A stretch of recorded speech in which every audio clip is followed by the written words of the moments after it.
Good evening all attendees and panelist team.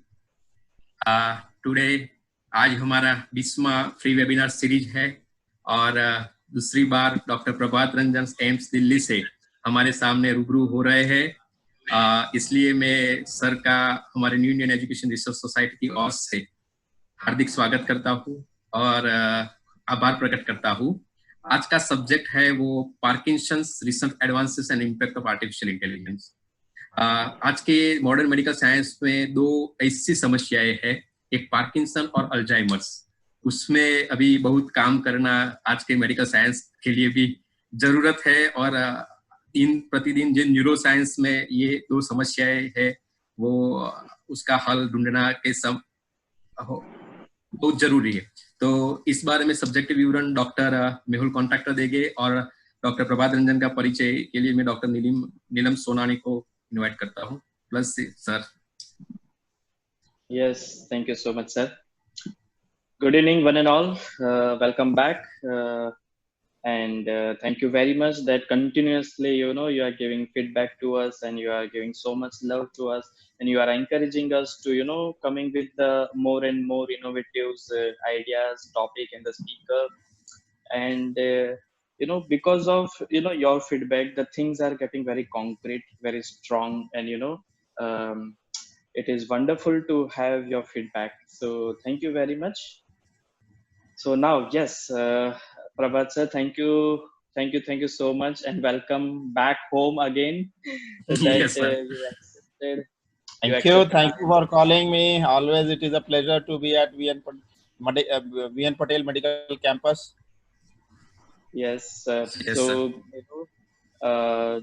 thank you very much for accepting our invitation one more time, because see, I still remember in the year 2018, I guess, in the December, there was a conference that AIIMS INCPT conference, and at the same time, after that conference, there was an article that the robotic physiotherapy treatment for the patient. Immediately there was an article. Okay, so in the AIIMS Delhi, the robotic treatment, how the artificial intelligence they have, they have created in such a way that they are working after the patient, and what are the major role, the advantages, disadvantages, and what are the benefits we are getting, and whether it is like criticized or not, whether it is good or things, every single thing according to the patient condition, that our resource person, Dr. Prabhat Ranjan sir, will be going to discuss with us. So today's topic is with something different. It's not usual, like patient is coming with the coming with the problem and coming to the department, and simply we are going with the exercise protocol or something with the electrotherapy protocol. That will be there, but apart from that, artificial intelligence, robotic therapy, how it is going to be helpful for the patient as well as for the therapist, that we need to know, right?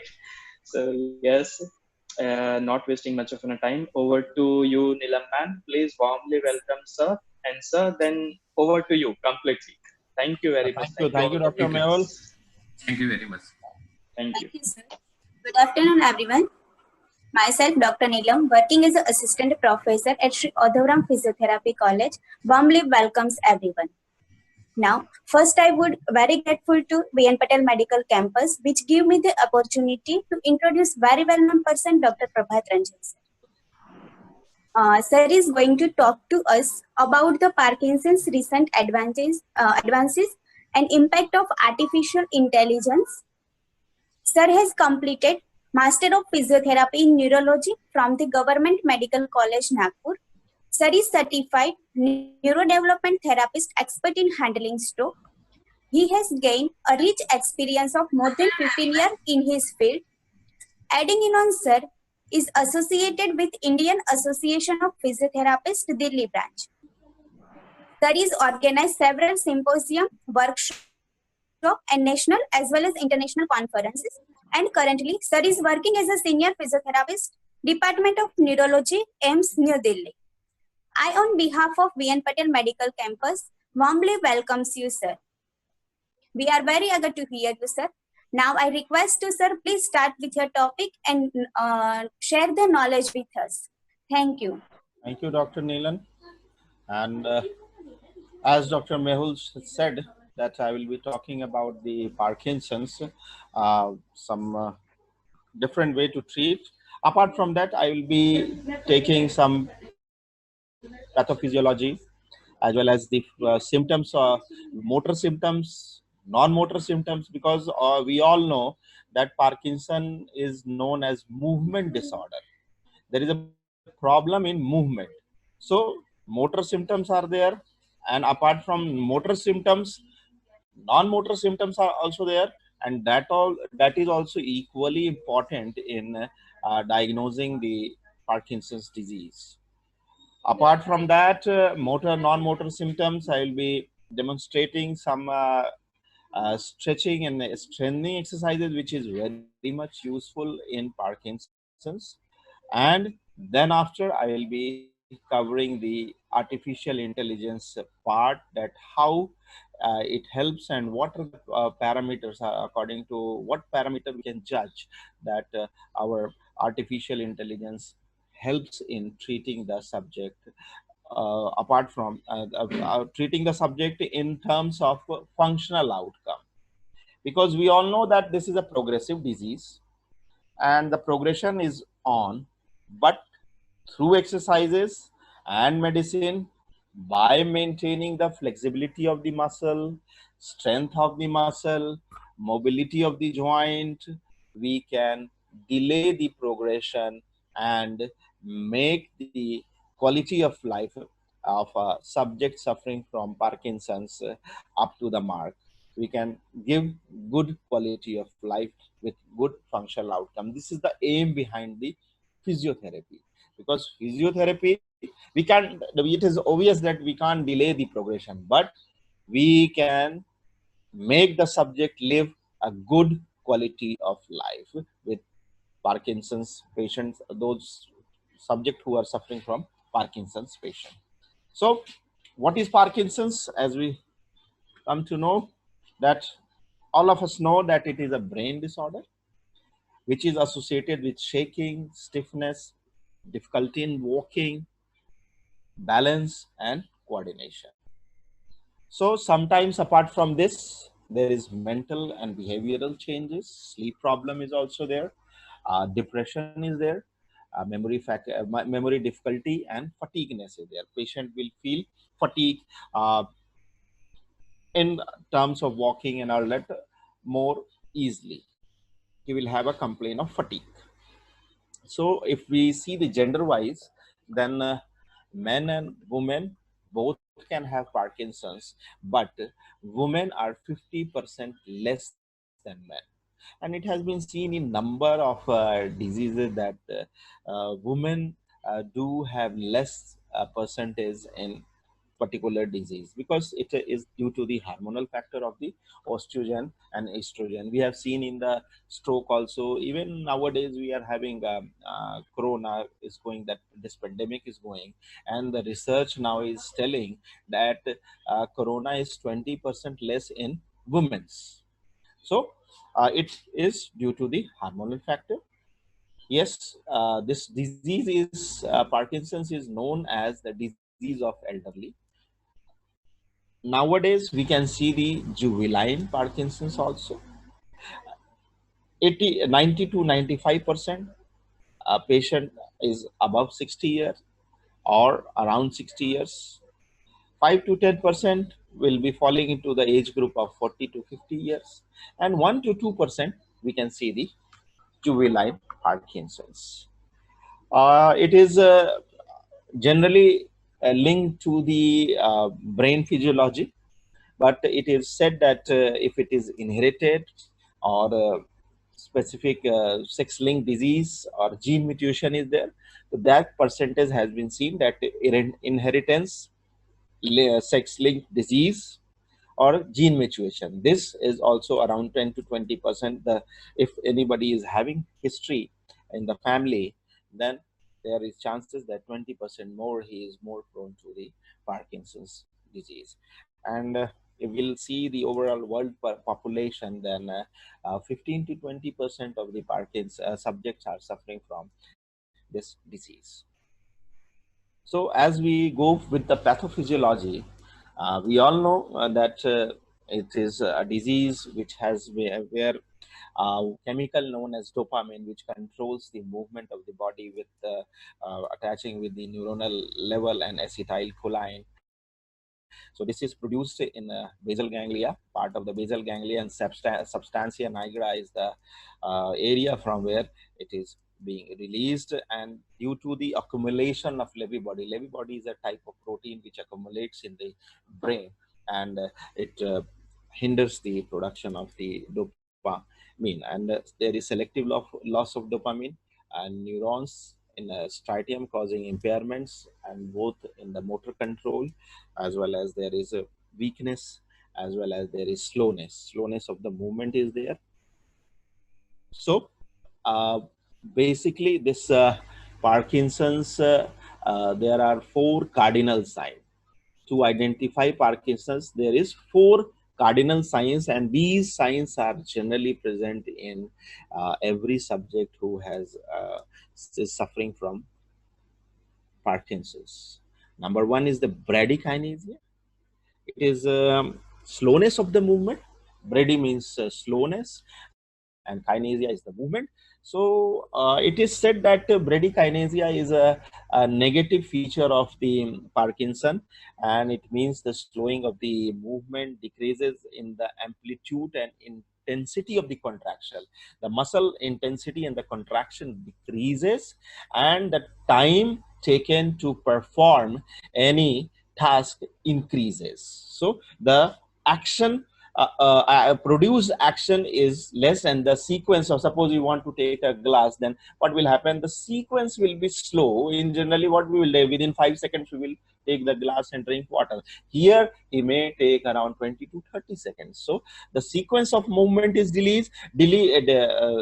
Sorry, it is decreased, means sequence of movement. If we want to take any object, then there will be flexion at the elbow, extension, flexion at the shoulder, extension at the elbow, and then we will go and hold the glass with the finger flexion and then thumb abduction. These will be the sequence of movement, and this sequence of the movement is generally absent, not absent, it is slowed down. When it is slowed down, then it is known as the increased reaction time. There is increase in the reaction time of the subject, and due to this, the complete single sequence of the movement is slowed down.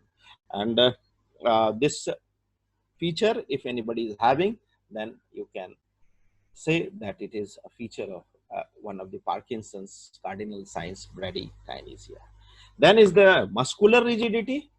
Rigidity is increase in the tone, and increase in the tone in the both group of the muscles, that is the agonist as well as antagonist, and it is known as a positive feature. Positive feature because we need to have tone in the muscle to perform any action. But the thing is that the tone increases in both aspects of the body, that is the agonist as well as the antagonist, and due to this increase, there is a supraspinal influence on the normal, you can say the spinal, causing increase in the tone of muscle, and this tone increase in the tone of the muscle is known as rigidity, and it is of 3 types. One is the lead pipe type. In that, resistance is constant and uniform. Suppose if you are flexing your hand, then you will feel the movement throughout the resistance in flexion and extension. So this is known as lead pipe type. And cogwheel type means what will happen if you are flexing, then 10 degrees you will feel, 10 degrees you will not feel, 10 degrees you will feel, 10 degrees you will not feel. So this will be sometimes you will feel the resistance, sometimes you will not feel the resistance throughout the movement, in either in the flexion or extension of the elbow. So this is known as cogwheel type of rigidity. Then is the akinesia. Akinesia, where the stiffness in such a manner in both group of the muscles, so that it becomes stiff, and to do the movement it becomes very tough. Any means you will be not able to do the movement at all, or any function can be performed. So freezing, you can say that freezing is there. Inability to initiate the movement is known as sorry, that is sorry, it is echinacea type of rigidity. So lead pipe, cogwheel, and echinacea. Echinacea, inability to initiate the movement, is known as echinacea. Then is the tremor. Tremor is also associated with one of the cardinal signs, and there are two types of tremor. One is the resting tremor. Suppose you are keeping the hand, then there will be rolling movement, or it will be shaking like this. But while he will start performing the action, the tremor will be not there. So resting, it is known as resting tremor. Then is the functional tremor. Throughout the movement, he will be having the tremor. So there are two types of tremors. One is the resting tremor, and then the other is the functional tremor. Then postural instability is there. You know that there is a stoop posture, and in Parkinson's, due to the muscle tightness, the subject tends to bend forward. There will be stoop posture, and the short shuffling gait is there due to the rigidity, and this short shuffling gait and stoop posture leads with there is decrease in the movement of the arm, body, neck. So this leads to postural instability, and there will be frequent fall in these type of subject. So this is based on the stages of the Parkinson, which I'll talk later on, just in this lecture. So this is known as postural instability. Then symptoms of Parkinson's and rate of progression differs. It is not that the same rate of progression will be there in an individual, or the same individual who has been diagnosed at the same time. It will differ person to person, individual to individual.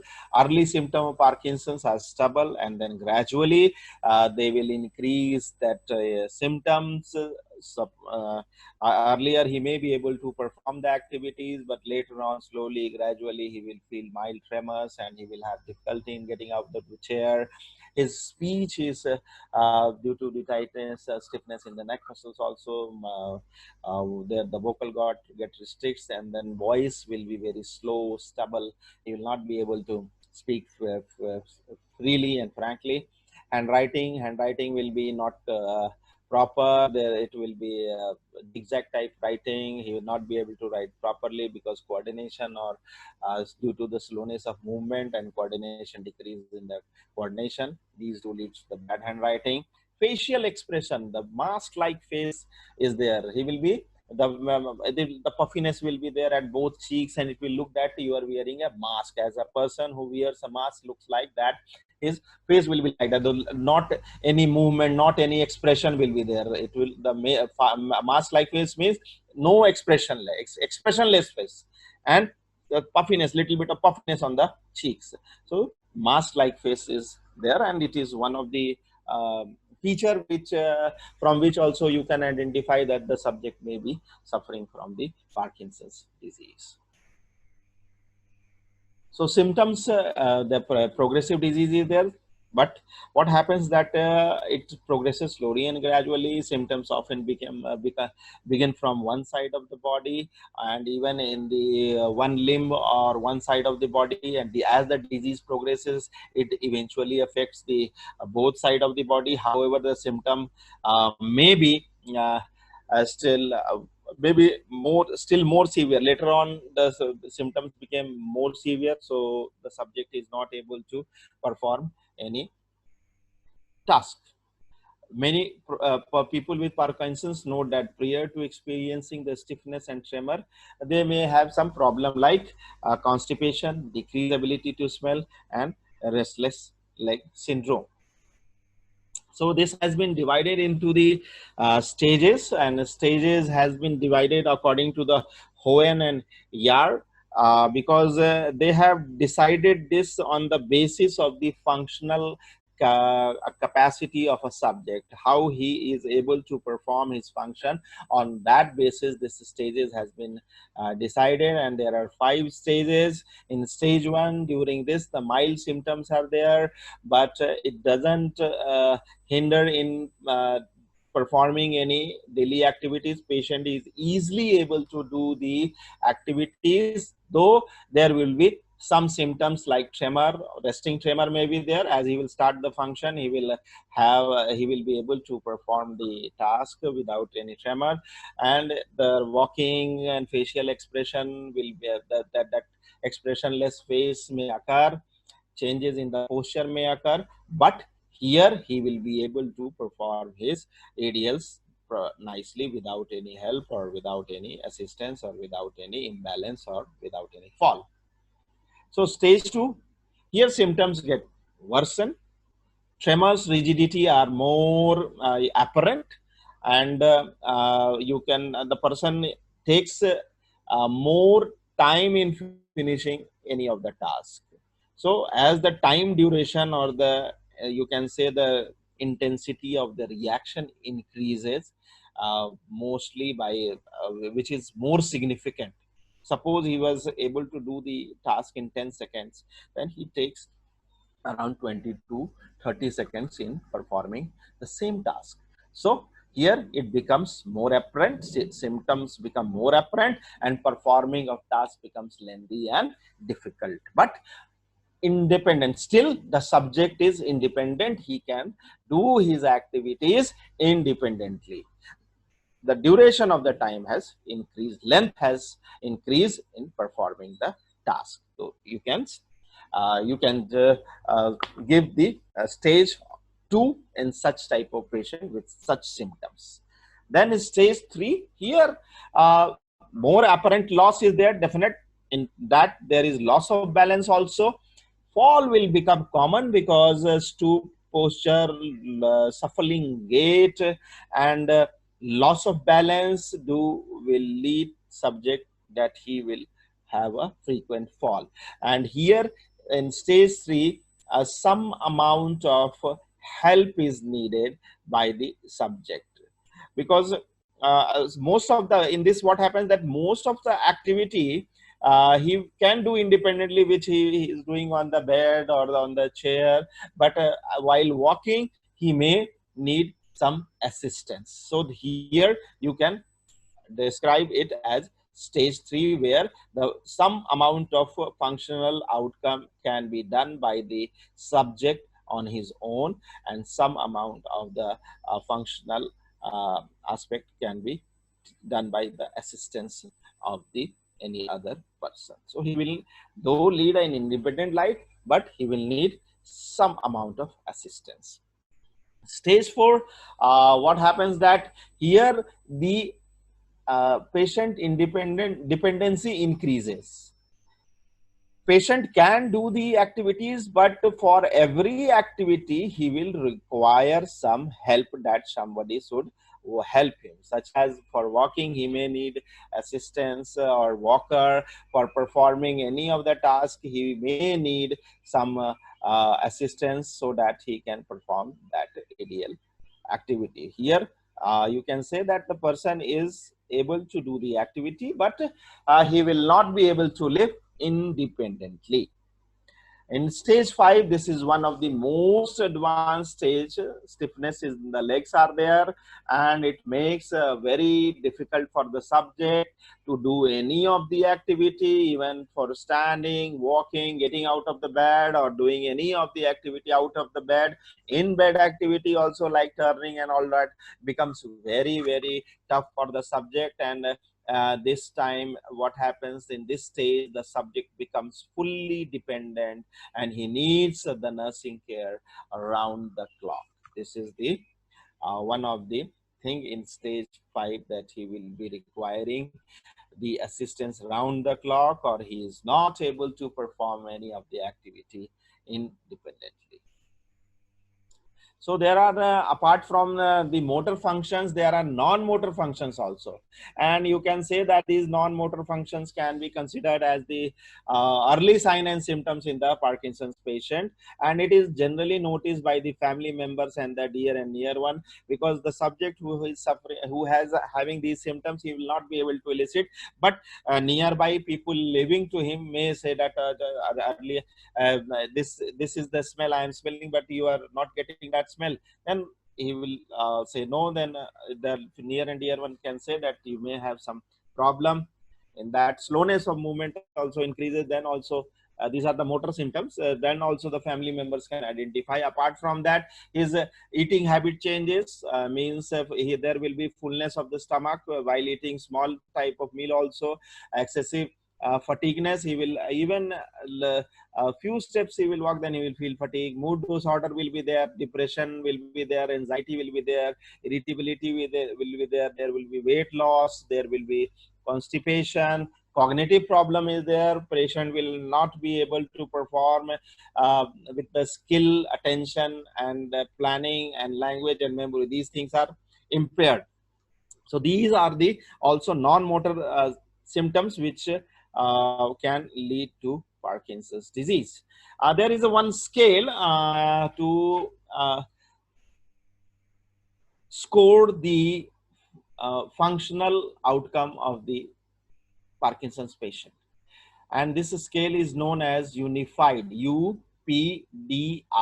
U stands for unified, P stands for PD stands for Parkinson's disease, R for rating, and S for scale. So this scale has been given five points starting from 0 to 4, and it is a vast scale. It is one of the scale where each and every activity has been included to give the score, so that one can find out that what level of functional outcome a subject is doing who has suffered an Parkinson's disease. This helps very much in planning and exercise. Planning your this assessment helps in planning the exercise and the treatment. Overall medical treatment also depend on this. Accordingly, the doses of the medicine is set. So this is one of the important tool, and in this tool what things can be taken care of is the mental behavior, mood, the mental behavior in terms of intellectual impairment. Then there is you can say depression. You can ask the subject whether the depression is present or not. Then if not presence is there, then okay. Then period of sadness or guilt is greater, then you can say that he is having one. That score can be given 1 in that scale.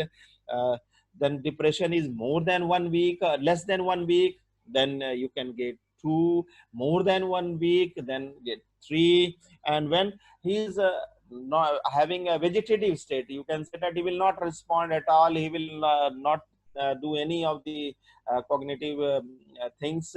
He is just on the bed, then you can say score that subject 4. Apart from this, mental behavior activities of daily living is also examined in this scale. That is the speech, salivation, swallowing, handwriting, cutting food, dressing is there. We are maintaining hygiene, how he is able to maintain his hygiene. If he is having normal hygiene, then 0.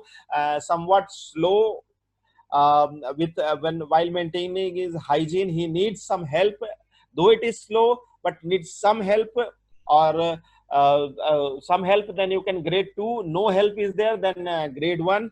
And require assistance for going for the bathroom, brushing teeth, then you can say it is 3. And where he requires where he is not able to perform any tasks without any assistance, then you can grade this functional outcome 4.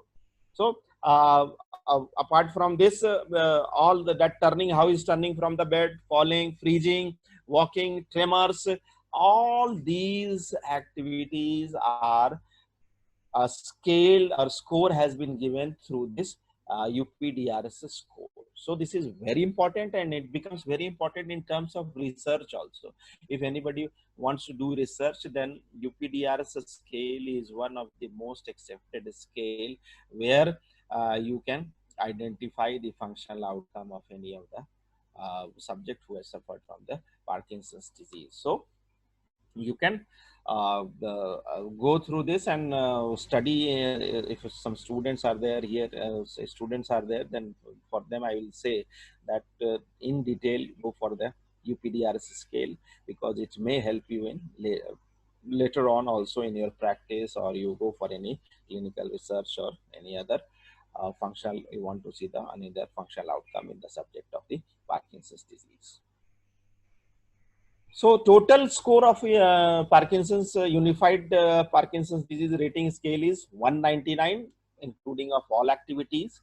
And if anybody is having 199, then he is having worse disability. And slowly, as per the rating, if it is 100, then lower than that, and then mild, moderate, and severe type, you can describe it. So 199 represent the worst disability, and whereas the subject is having 0, then he is having no disability. You can say that though he is suffering from Parkinson's, but he is not having any disability in terms of doing any functional activity. So there is progression theory. Progression theory is there, and some early sign symptoms is there. Early sign symptoms, I think I've discussed also: tremor, small and loss of smell, trouble in sleeping, trouble in moving and walking, constipation, mask-like face, disease, and fainting. Then we come to the management. Physiotherapy management is generally neuroprotecting, focusing on the endurance, uses of motor learning principle approaches such as imaginary and dual task training, because performing a dual task is a tough for the subject who is suffered from the suffering from the Parkinson disease. Apart from that, cognitive skills are also trained in that, because doing any activity and then doing any mental activity also becomes a difficult task for them. Suppose a person is walking, and you will give him that sum to do, that you calculate what is 7 plus 3, then his functional outcome will get declined. So these type of activity, if you are trying to give to the subject during the treatment, then it helps in improving his stages, not stages, but improving his doing the capacity of functional task. Physiotherapy undertaken in group setting has added the value of providing social connection to those becoming increasingly isolated, because subject tends to become isolated as he is not able to perform his daily activities. If any other caregiver is not there, caregiver is also busy sometimes, so they feel isolated. So we can give the physiotherapy in groups also, so other patients are there, and this helps in them in connecting with the people. Their condition progresses, they may do the activity, and group therapy has been considered good. It's a good part in especially in the Parkinson's disease. So because a lot of patients of the similar type, functional decrease is there, so they feel better and they feel motivated in doing the activities. So drug is also there. Lot of drugs are also there, which is prescribed by the medical practitioner, and it is decided as per the increase in the level of the dopamine, other brain chemical effect, so control the motor and the non-motor symptom. One of the surgical process is being done when there is especially in the stages 3, 4 and 5. Just generally in 4 and 5 it is very much helpful. That surgical process is known as deep brain stimulation, that is DBS. And deep brain stimulation, where the subject doesn't respond to the medication very well, then DBS is a surgical process where surgical implant is there, and electrodes is implanted in the parts of the brain, and it connects to the small electrical device which is implanted in near the chest, and with that electrodes and the device, the doses are set, the setting is being done, so that accordingly the patient's movement such as tremors, slowness of movement and rigidity, akinesia, this improves. And during this DBS, the physiotherapy is very important, and physiotherapy is important because to maintain the flexibility of the muscles, strength of the muscles, mobility of the muscles. If it is not be done, then there will be decrease in the muscle mass, and when decrease in the muscle mass will be there, then these type of DBS and all that will have not as much as effect which can be given after the surgical process. There is a 2 phase in Parkinson's. While any medication is going on, especially in the stage 3, 4, 5. What happens that especially the 3 and 4, but 4, 5 needs more attention in that. What happens that on phase is there, off phase is there. So akinesia is there. Suppose, for example, akinesia is there. A person is not able to initiate his movement. There is inability to initiate the movement. If he has been administered the drug, then some amount of time what happens that the drug works and the subject will be able to do the activities, and this time you can make the subject perform any activity to maintain the mobility, flexibility and the strength of the muscle, and as well as the joint mobility. This will be very much helpful. But what happens as the drug starts wearing off, the effect lessens, the subject will come to the uh, own position, freeze position. You can say that he will not be able to perform the task. So on and off phase is also there, and we have to take care. Sometimes on phase will be of 10 minutes or 20 minutes, or sometimes the drug is acting very nicely, then it may last for the 2 to 3 hours or 4 hours, but after that again the symptoms will be there. So on and off phase is also important, and we should if the subject is having that on and off phase, then we should ask or consult with the treating neurologist also, that what can be done best, so that the subject may be given proper treatment with proper assessment for the better functional outcome.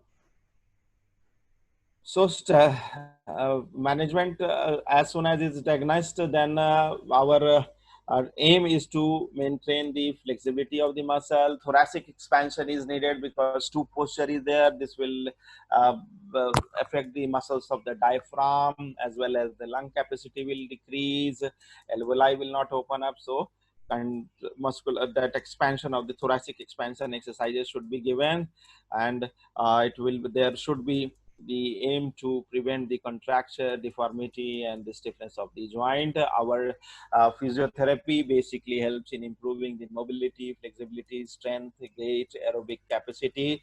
Ultimately, the goal is to make the subject lead good quality of life. I will show you some exercises that this is some strengthening exercise and stretching exercises, how that we can do in the subject of the Parkinson's patient. This will give you a general idea. There are a lot more exercises, but we'll see this video first, and then we can go to that.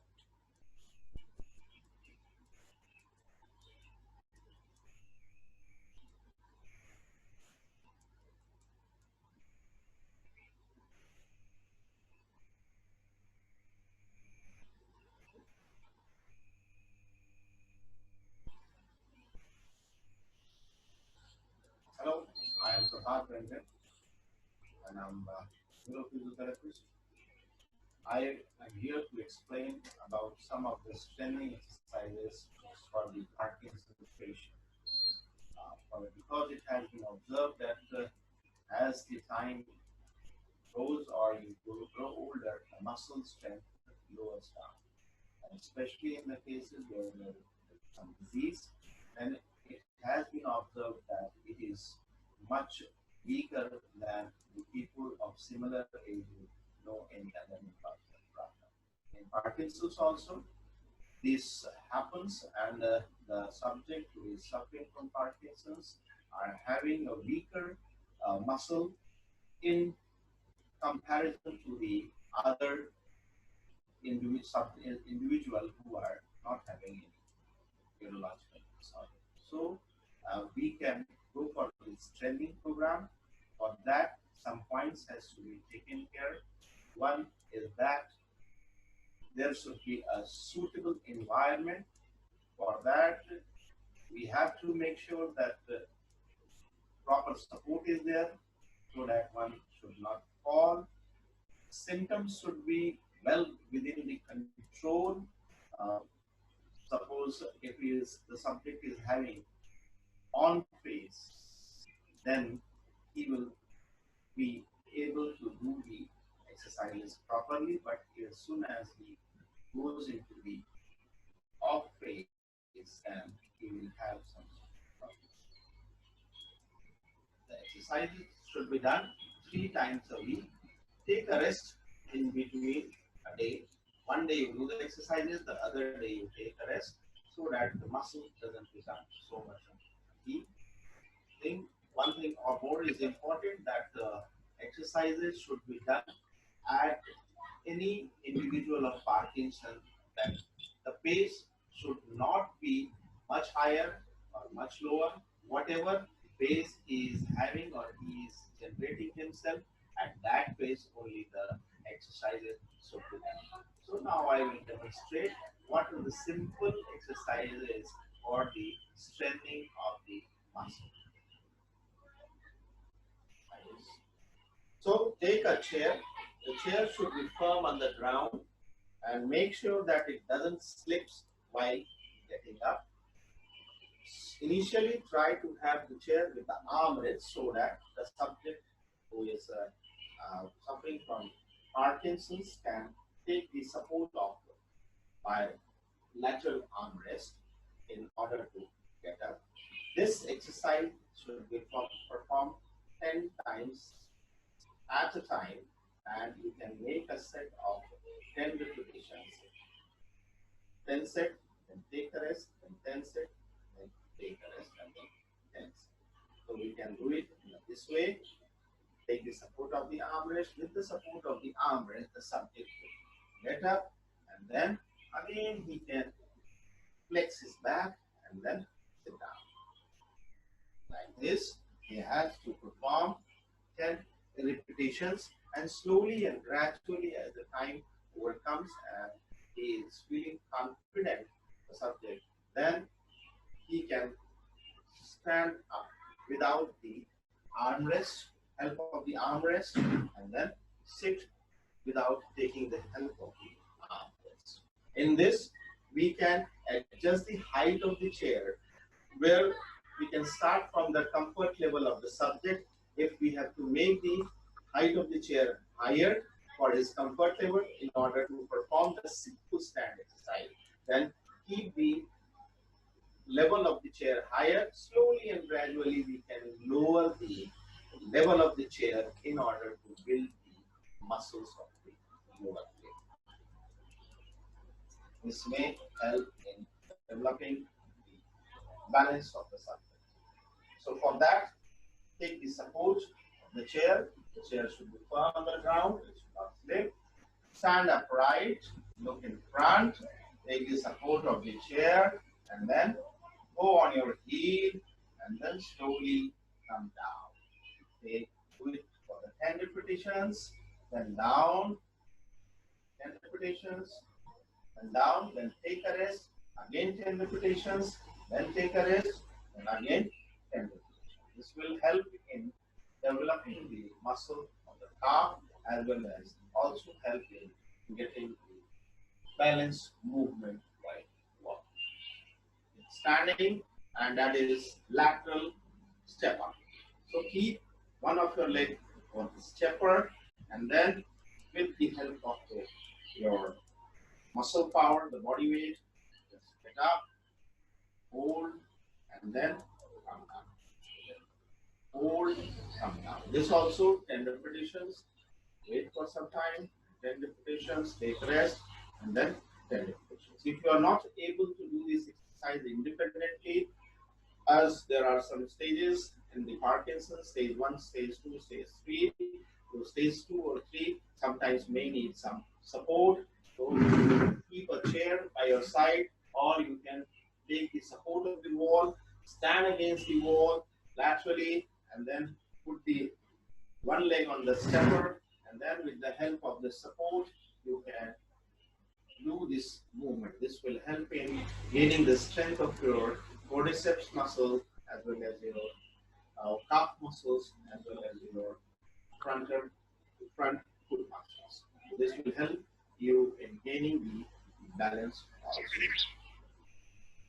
Exercise is sliding down, or you can see the half square. Take the support of the wall, put the leg a little bit front, and then the help of a body which is upright and is touching the wall, just slide down and it should be as such that it should not cross over your toe, greater toe. It should be near the toe or about at the parallel to the toe. It should not be in front of the toe. So get down, then up. If any problem in doing independently, you can take support of the wall, stand like this in the wall, and then go up, and then go down, This and go up, then go down. the support of the wall is taken because what happens that the subject is in stoop posture. So to maintain the thoracic expansion also, the support of the wall exercise can be done, half squatting. TheraBand doesn't get squeezed. Make sure that it is not squeezed, and wrap in your hand.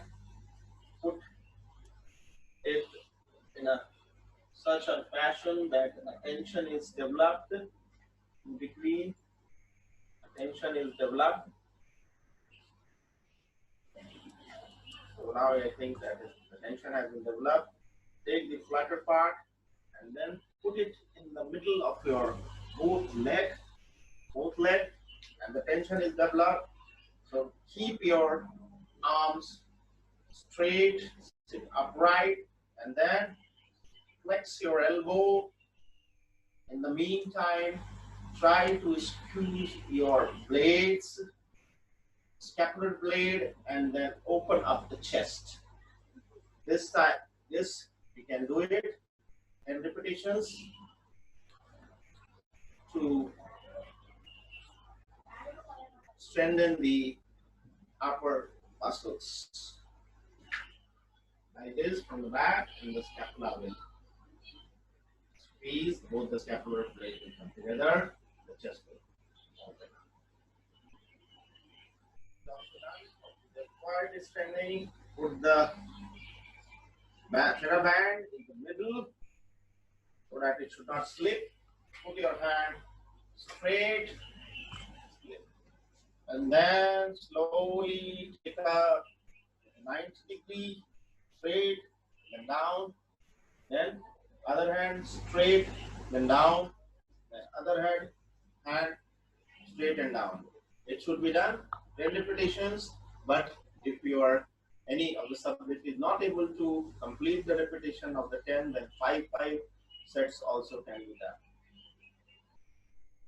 Then further we can proceed bilaterally also.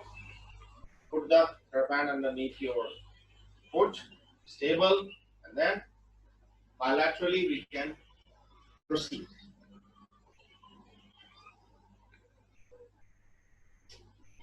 Then we can also do it for the elbow.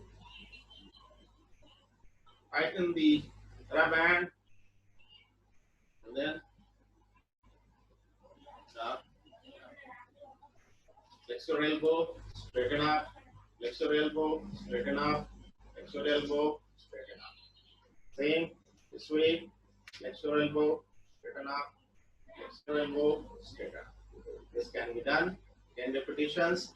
Not able to perform, then make a set of 5 also, so that slowly and gradually the subject can progress for the 30 repetitions for 10 seconds. So now for the strengthening of the lower limb, suppose you want to strengthen the muscles of the lower limb of the right side, and how we can put the TheraBand. We should tie it over the leg which we want to strengthen in such a manner that it should not slip.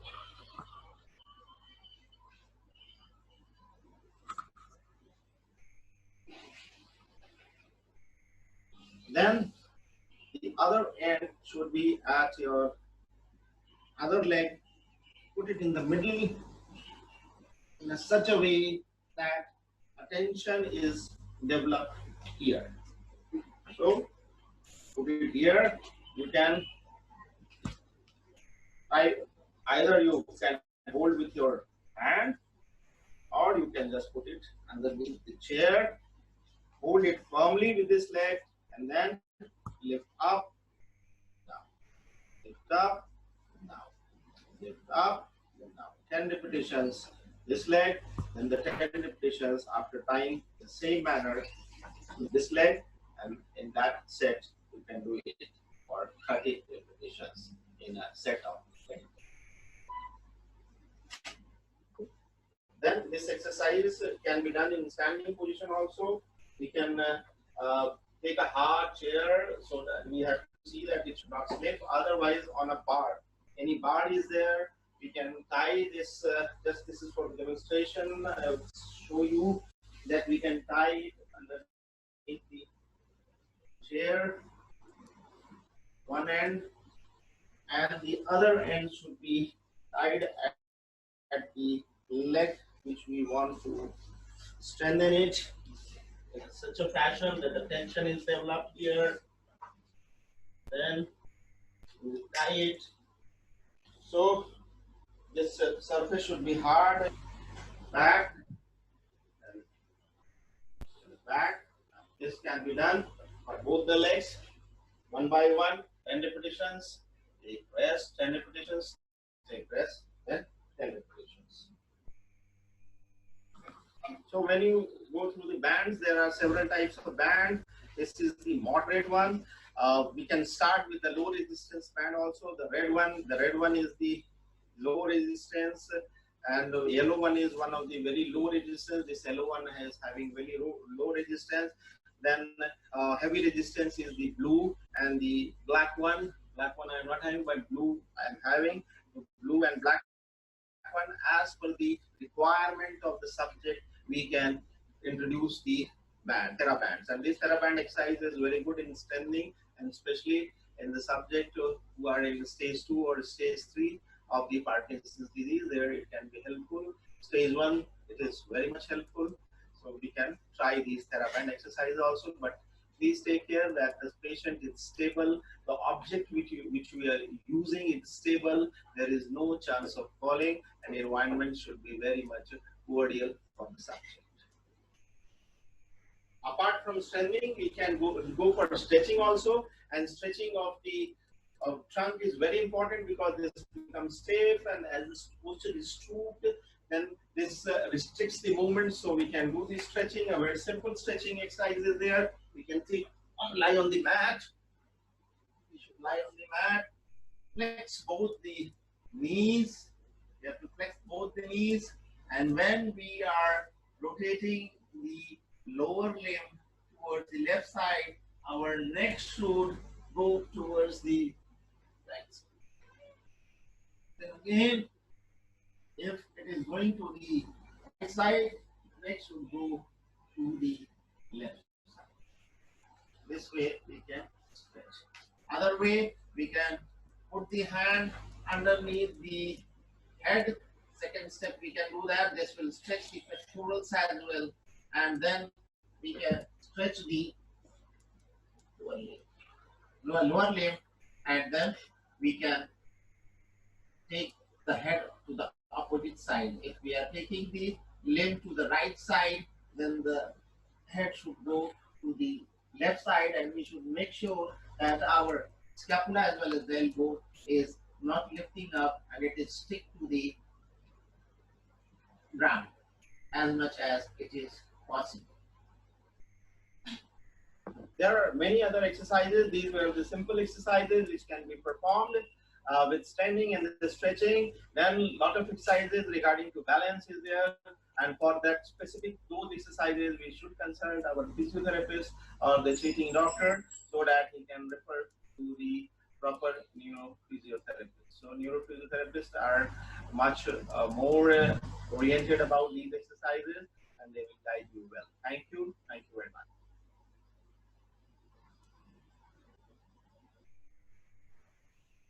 So this was the exercises, some general exercises with the TheraBand also, and the stretching one. This one of the basic stretching we should do is for the thoracic region, because it tends to get stiff and body gets flexed. So spinal extension as well as the rotation is one of the important exercise which has to be done in Parkinson's disease regularly, and it maintains the flexibility of the trunk also. So this was the all about the exercises. Apart from this, lot of exercises there for the balance. You can do the Frankel exercises and a lot of other exercises for the you can say that strength or to maintain the mobility of the subject. So now I will come to that part, that is the impact of artificial intelligence in Parkinson's disease. For that, first we know we should know that what it is. It is a device that perceives the environment and takes action that maximizes the chance of successfully achieving its goal. A more elaborate definition is characterized artificial intelligence, a system of ability to correct, interpret in external data, to learn from such data and to use those learning to achieve specific goal and task through the flexible adaptation. This artificial intelligence is nothing but whatever we use nowadays, the gadgets. Even our phone is like artificial intelligence. Computer is also artificial intelligence. It keeps our data, it interprets the data. Here some you can say that our mobile, which is rotating from right to left, left to right, that is also our type of artificial intelligence, so that it can sense the things that your mobile is horizontal or vertical, and accordingly the movement is done. Here also that principle is applied, and it helps in getting the specific goal through flexible adaptation. And why, how it is useful, if we want to know that how much the subject is benefited from this, then a lot of scales are there, tools are there to test it. As I said you, that you can mark the subject as per the UPDR scale, that is the Unified Parkinson's Disease Scale. Then you can also apply the Burke's balance test, that is for the balance you can judge time up and go test, tug test is there. So these tests you can do the pre-treatment and then post-treatment, and you can see that how much the virtual reality, or you can say the artificial intelligence, has helped the subject in gaining the functional outcome, what is being impaired for in his day-to-day life. So when you see this picture, for suppose for the gait training, this is a chamber, virtual treadmill, you can say, that is a virtual treadmill system, and you can also name it as automatic virtual environment. A such type of environment is created on a treadmill with the projection screen, that a subject feels that he is walking on a surface where the odd or even surface is there, and accordingly he tries to manage his gait so that the balance and the stride length or the cadence improves. So if you will see that what is it, there are 4 things important here. In we can start with harnessing, where the subject is having postural instability, then we can use the harness. It is a then 6 by 10 foot matching treadmill. Your number 1 you are seeing here, this is the treadmill, and then 3 by 8 foot rear projection. These are the projection screen. It is a screen. On the screen it will come as we are walking on a surface. As we walk on the real surface, it will look on the virtual surface by a 7 camera is there, and then harness is there for the safety purpose. So we can see through this video that how you will get a clear picture that how it works. I will show you a video.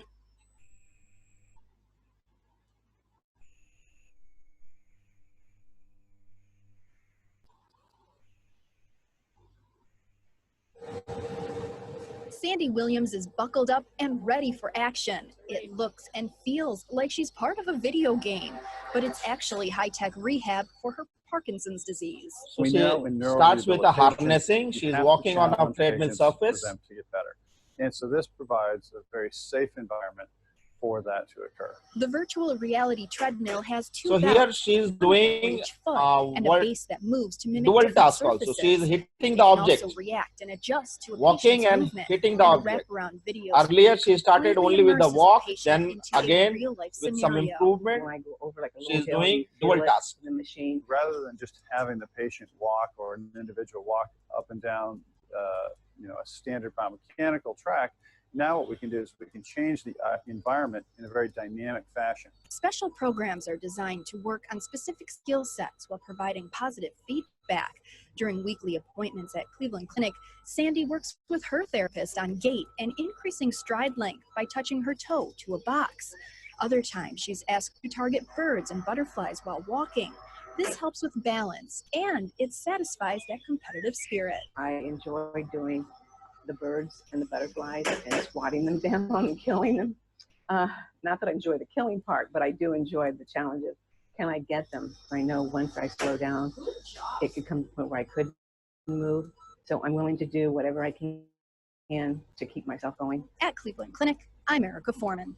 So now she is walking without the harness also, as the gait has improved, her balance has improved, so she was able to walk without the harness. So the principle here also is of neuroplasticity. As you all know that brain tends to develop the things with intense training and repetition. So through this gaming process, or you can say this virtual reality or treadmill, what happens, the intense training is being done, and this creates the stimulates the brain, and that the neurons take away those things, and then brain also accordingly adapts. And when adaptation is there, then the subject tends to work on that whatever training he has undergone. So this was the virtual treadmill again, and how it works.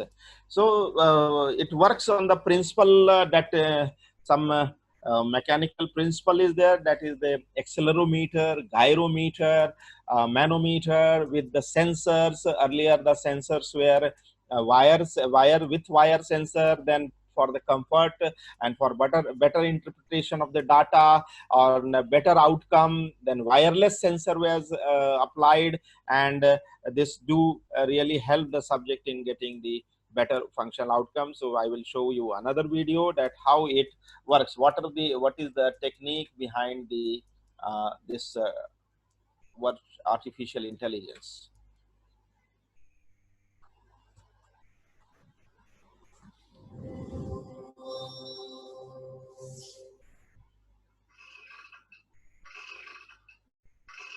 The more I exercise, the better I feel. Like most Parkinson's disease patients, exercise eases Mary Spletter's tremors, halted gait, and lack of balance. She recently took part in a UCSF study to see if special video games could replace her regular exercises. The therapeutic games are the result of a marriage between game developers and scientific researchers. Well, UCSF had developed a series of exercise programs for patients with Parkinson's. And they asked us if we could actually make a video of it. And we said, you know, there's this new thing called the Wii. Why don't we make interactive games? UCSF researchers thought video games might be a welcome change of pace from physical therapy, which can be tedious. People very much like doing the games. They found them engaging, fun, and therapeutic. But developing games that would know if patients were using the right muscles in the right way was tricky. Health games need to detect a player's movements much more precisely than their consumer counterparts. So there's 3 different devices that you need to be able to sense where you are in a particular space. One is an accelerometer. Am I moving a particular direction? Another one is a gyroscope, which is which direction am I pointing?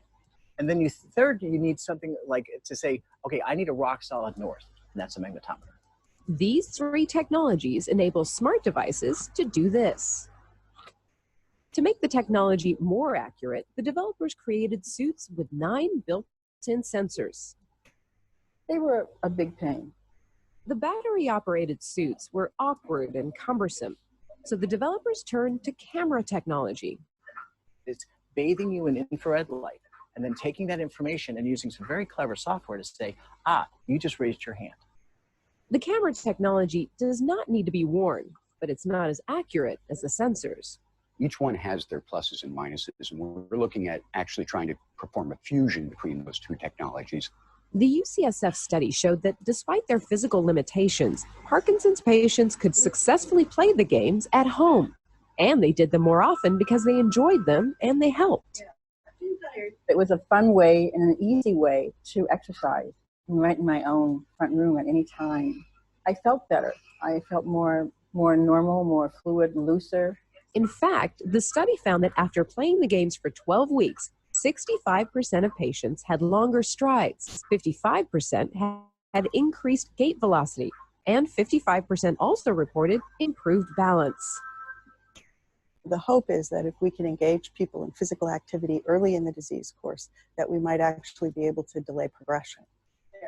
The therapeutic games could be available to the public as early as next fall. For Smart Planet, I'm Simi. So here in the video also we saw that the percentage of the improvement in the subject in terms of the gait velocity, stride length, and the cadence. So it was helpful. So we can say that these things will become a part of the treatment in coming days. Nowadays, not practiced much in India, but I think in coming days, it will become a very important part for treating the patient, especially not in even Parkinson's, when other conditions also like stroke and all that. So apart from this, the computing game or e-health mobile, these things are coming, telemedicine, tele-rehab. Now people have started talking about in this COVID era also. So telemedicine, tele-rehab will become one of the important feature if the things change like this, then a total revolution will be there in the concept of delivering the medical health care. And for this, there's and in this condition, this artificial intelligence will help a lot in tele-rehab also, or telephysiotherapy, you can say the term telephysiotherapy. This can help a lot, and for better outcome in the research process also, we are having these type of artificial intelligence use, such as in Parkinson's. What happens, we can measure the tremors, we can measure the gait patterns and the movement.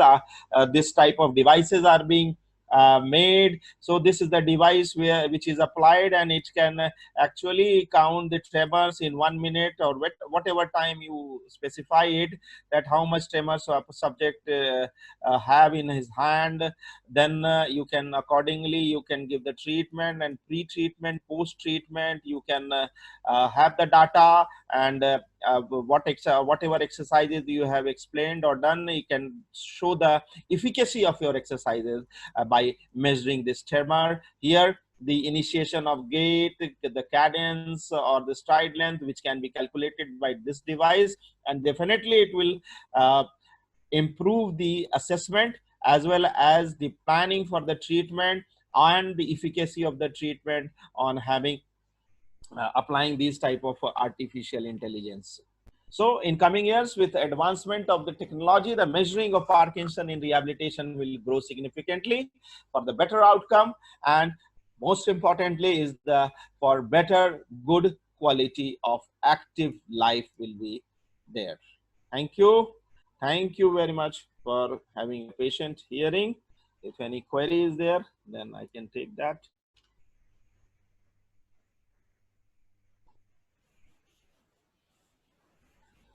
Thank you, sir. Thank you. Sir, there is the one question from the participants. Yeah. How many days exercise done a week? As I said, that too much of exercises should not be done. We have to see that the muscle doesn't get fatigued. So you can make the subject do 1 day exercise, the other day rest. So 3 or 4 days of exercise in a week will be quite good for subject to maintain the functional ability. Patient is given deep brain stimulation therapy after what are the prognosis of the patient compare? See, the DBS is given as per the stages. It is not that stage 1, 2 or 3 will be required. When there is severe impairment in performing any of the ADL, then the physician or the treating surgeon plans that yes, this patient is suitable for the DBS. And it is not sure. It depends individual to individual that how much of the improvement the subject will have prior post DBS. So it will depend. And most difficult part is setting of the doses, setting of the programming. That is difficult part, and it do take some time. So within 10 days, 15 days, a patient, the programming is set, then he goes home, then after 10 days, he comes back with the same problem. So setting of the programming is very important, and it do take time. Yes, sometimes prognosis is as such that akinesia is there in the patient, and he walks very with all balance, and you can say that he's a Parkinson patient of stage 2 or 3. Yes, any other query? Yes, sir. There is one more Just in which period of patient physiotherapy treatment is more effective, in off mode or on mode? Why?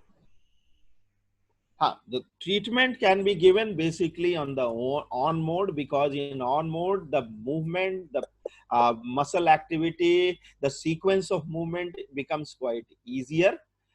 In off mode, it becomes very difficult, and it is difficult for the patient, and it may sometimes lead to more of the fatigueness in the subject. So on mode is the best time to give the treatment to the subject. Okay. Yes. Yes. What are the suitable criteria for deep brain stimulation surgery? As I said, the depending upon the functional outcome, basically stage 4 and 5, where there is difficulty in doing the ADLs. So that is all depending upon the treating surgeon or the physician, whether they want to take up the case or not. There is a full examination before that. But definitely stage 4 and 5 are more suitable for that. Okay.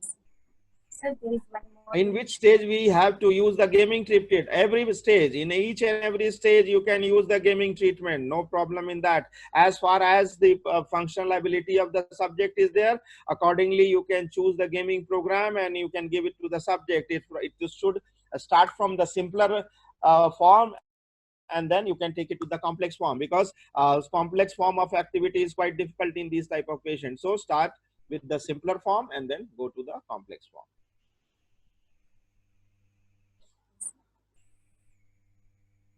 Yes. Anything else? No, sir. Yes, sir. If Yes. gaming is. I'm not able to hear, please. Yes, sir.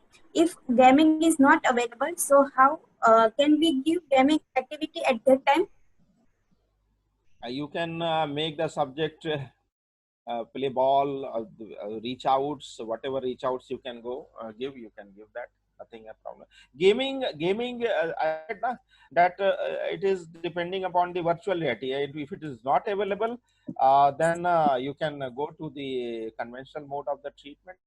Whatever is available, accordingly you can give.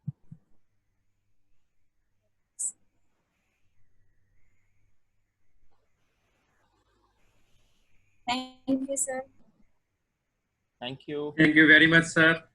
Spending Thank you, sir. very valuable time for our students, our attendees. Thanks a lot, sir. Thank you. I hope this lecture was beneficial for them, and they must have learned something new, because I have covered the topic which is of coming days. Correct.